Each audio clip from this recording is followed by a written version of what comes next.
Sabi nga po natin, wala pa pong rally, nagsisimula na po. At nasimula na po ng Pangulo ang magpapanagot sa mga dapat na managot. This filing happened after protest actions by Iglesia ni Cristo and as well as their firm opposition and raising opposition to the fact that he is being charged and they're raising the possibility na ito daw po ay selective justice. What message does the government want to send the INC by filing na ito po'y tinuluyan pa rin si Senador Marcoleta?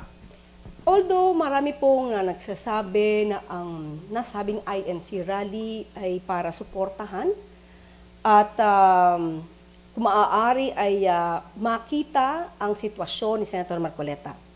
Pero bukas din po ang mata ng gobyerno sa sinusulong ng INC patungkol sa transparency and accountability.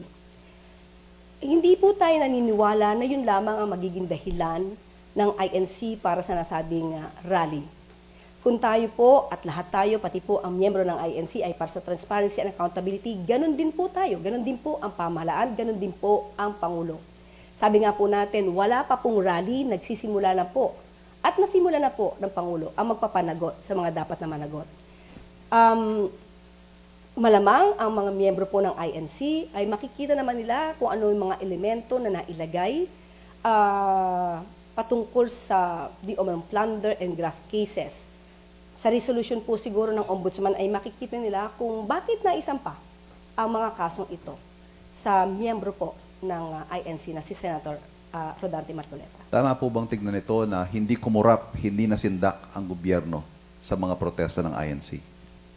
Tama po, hindi naman po kailangan magpa-pressure ang gobyerno at ang mga nag-iimbestiga, pati na po ang mga korte natin sa mga pressure ng ibang mga grupo. At sa ating palagay ay hindi naman din po yun ang naisin ng INC. But still, sa mga may balak na magpa-pressure sa gobyerno para po mapaligtas ang mga tao na sinasabi natin maaring sangkot sa mga anomalya. Huwag niyo na po itong ipilit. Huwag niyo na po itong gawin.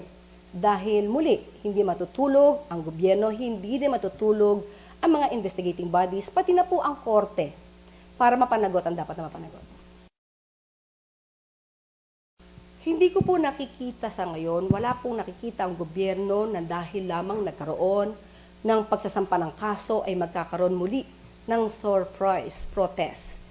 Kapag ka po kasi ganun ang nangyari, ay parang dinidiktahan na po nila ang mga investigating bodies, dinidiktahan na rin po nila ang ehekutibo para kumilos na naaayos sa gusto nila.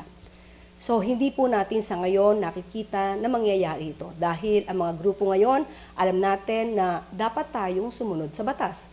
Kung ano po ang sinasabi ng batas, kung ano sinasabi ng proseso, ay dapat lamang po natin itong hayaan na tumakbo at umandar. On another topic po,